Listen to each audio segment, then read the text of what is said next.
Namaskar, hello and welcome viewers. You're watching Committee Report with your host Kriti Mishra. Today we'll take a closer look at the report of the Parliamentary Standing Committee on Science and Technology, Environment, Forests and Climate Change on India's atomic energy program.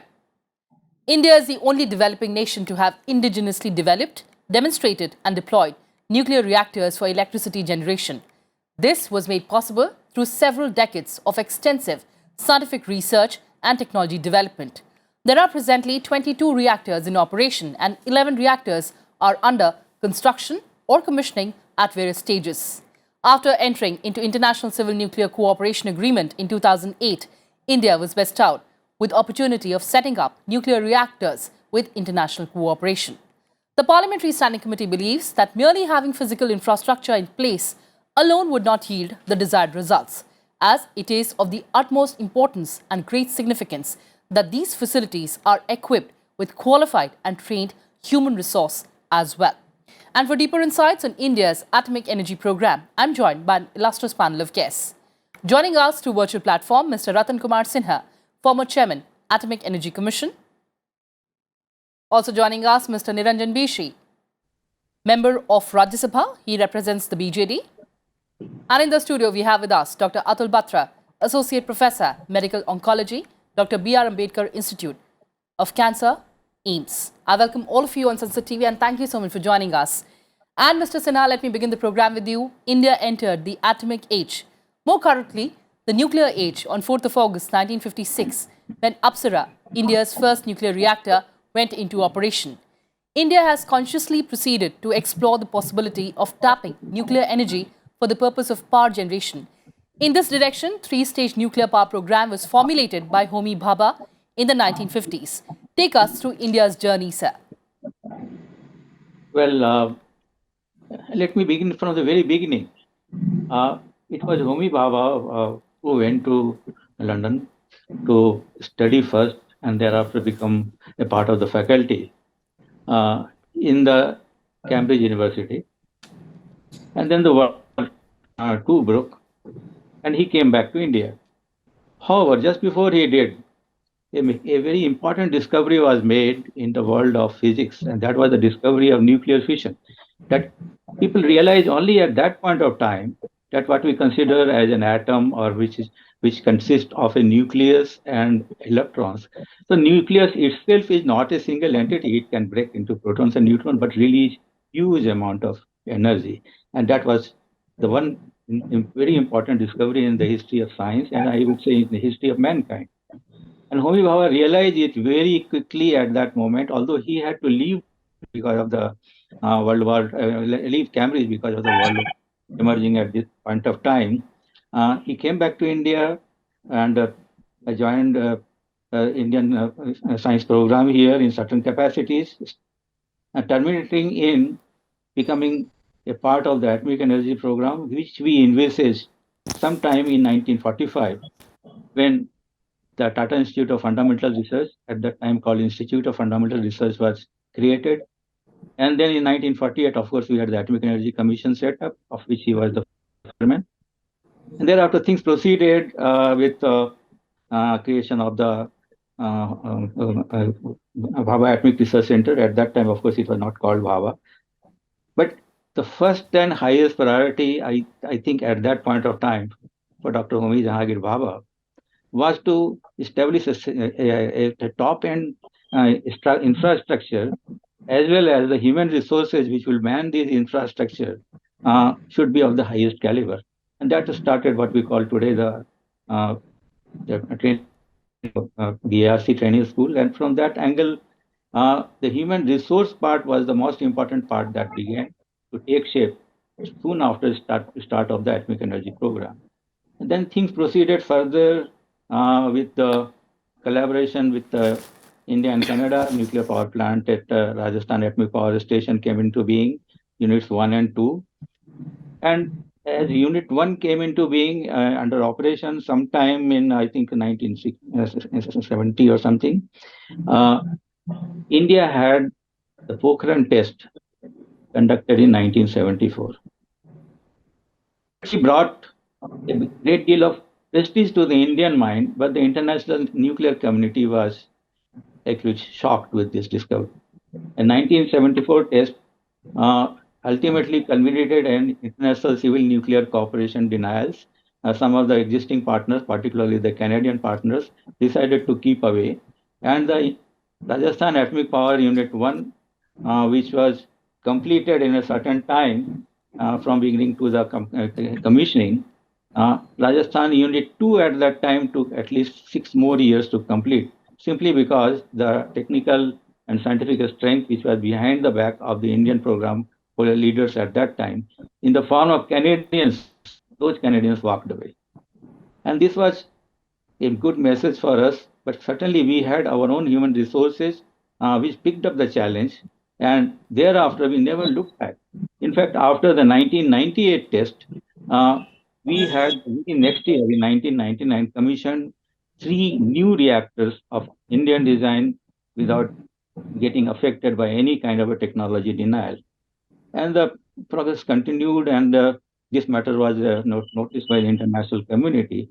And eventually, of course, we had the International Civil Nuclear Cooperation Agreement and under the IAEA platform also, as you said in your speech to begin with. So India became recognized as an international entity of a great not just in the civilian nuclear program, but also for certain needs. Our strength in the strategic domain was also recognized and accepted by the international community under the International Civil Nuclear Cooperation Agreements. So this in nutshell, in my view, is how we began and came to be recognized as an exception to the technology denial regime or so-called non-proliferation regime, which has been effective throughout the world today. Absolutely, San. Thank you so much for taking us through that landmark journey. And let me borrow what you said, that we never looked back. Moving ahead in the discussion, Mr. Bishi, the share of nuclear power in the total electricity generation in the country is about 3.1% in the year 2020-2021. But India plans to commission 20 nuclear power plants by 2031, adding nearly 15,000 megawatts in power generating capacity. So what could be the roadmap ahead? Because you've participated in the deliberations of the committee. In fact, the secretaries, the government has also deposed before the committee. So what do you think could be the roadmap ahead? During this Amrit Mahotsav, Azadi Ka Amrit Mahotsav, we find that the budgetary allocation is very good. The Atomic Energy Commission of India, which is the governing body of the Department of Atomic Energy, is working since 1948. And now our India is the only country with self-reliant nuclear technology. So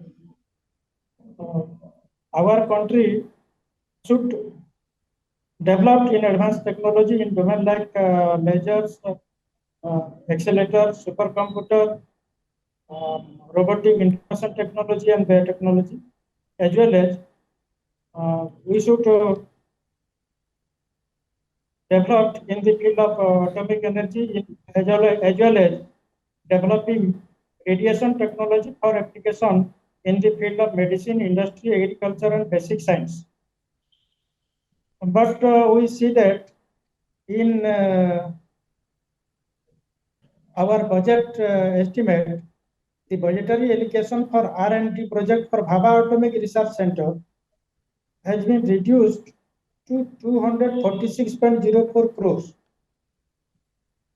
which will shortfall, which will affect the balanced scientific and technological activities, and also this shortfall in budget will slow down the progress of the project related to basic research.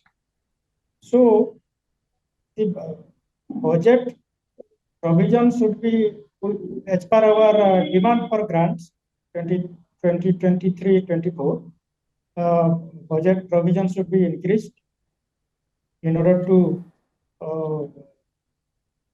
development in the field of science and technology, because our department is plays a vital role in national security.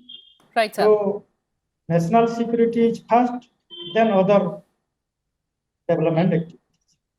Absolutely, sir. As you said, that national security is of paramount importance.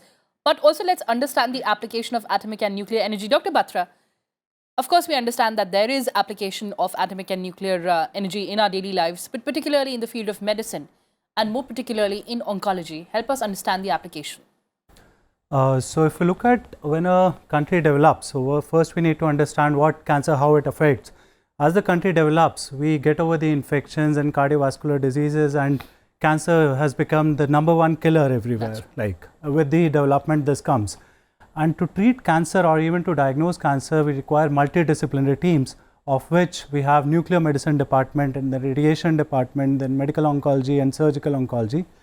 So if you look at the application of atomic energy as of now, it's not only in diagnostics where we look at, you must have heard about the PET scans or the special kind of scans that are being done, and then they help us detect where the cancer has spread or whether this is actually cancerous. Apart from this, if we look at the application of this into therapeutics like treating cancer, so these same nucleotides can be tagged into some specific receptors that only cancer has, and then these things can kill the cancer cells specifically. So it is kind of an emerging field where we have already established its role in diagnostics, some therapeutics, and then future is kind of filled with promising such therapies coming up. Absolutely. You just mentioned about the emerging technologies. We'll just get back to you. But before that, Mr. Sinha, Government of India has also amended the Atomic Energy Act of 1962 in 2015 to enable joint ventures of public sector enterprises. I lost your voice briefly. Can you get? Yes, sir. Sir, we were talking about the future plans. So, Government of India has amended the Atomic Energy Act of 1962 in 2015 to enable joint ventures of public sector enterprises to set up nuclear power projects. Sir, look at our targets. We plan to establish 20 more plants by 2031. Sir, do we need more investment in terms of domestic investment? What could be the plan ahead for India? Well, I must say the capital cost for setting up any nuclear power plant is fairly high, although the operational costs are low. And because of that reason, the nuclear power still remains one of the very economically viable options all over the world, not just India.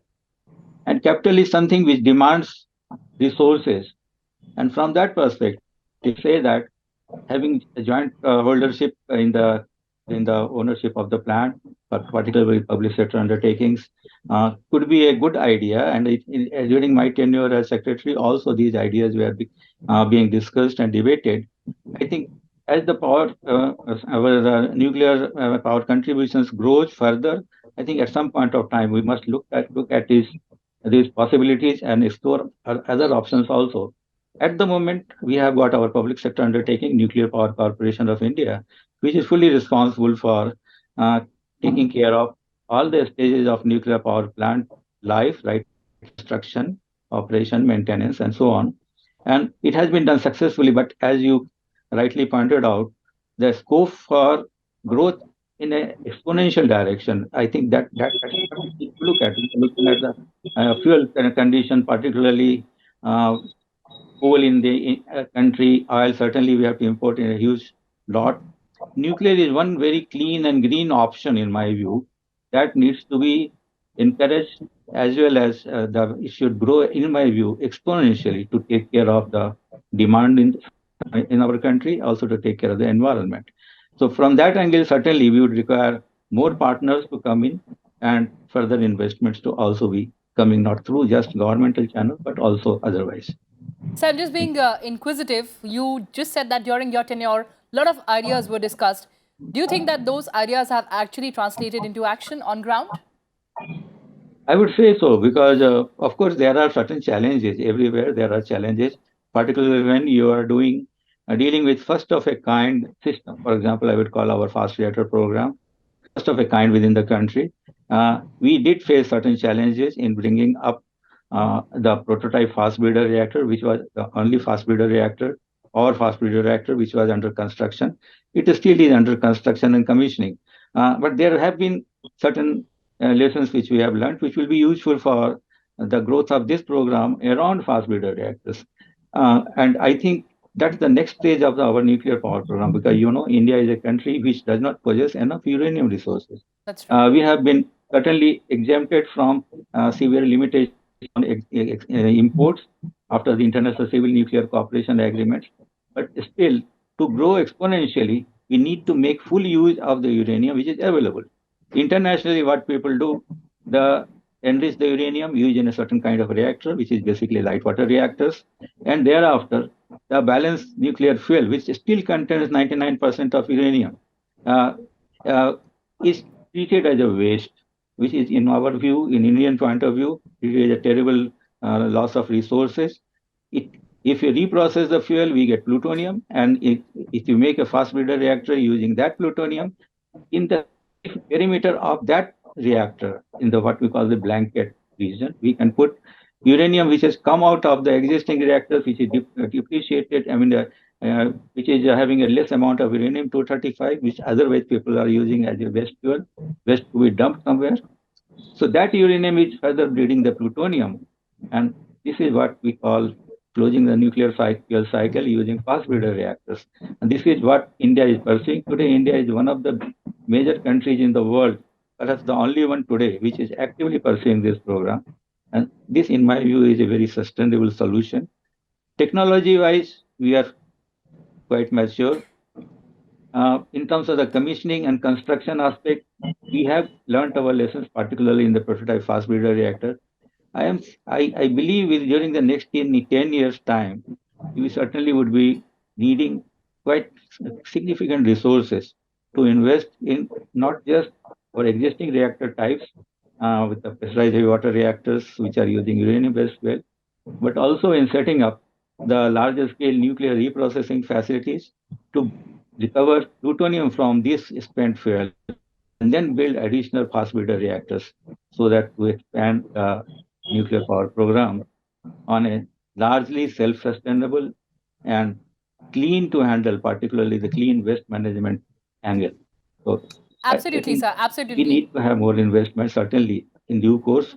And today I would say that we are more or less on the verge of reaching a stage where no new technological challenges could be seen, because we started with a program based on our prototype, our pressurized heavy water reactors, and based on natural uranium. Certainly, we have had great deal of expertise in this area. We can guide any other country in the world in this topic.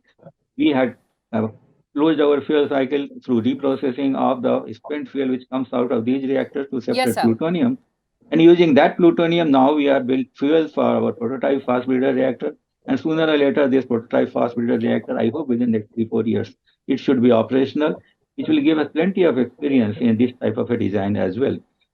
As far as the thorium is concerned, the country is very rich in thorium resource. So our objective is to make use of this thorium in the blanket of these fast breeder reactors.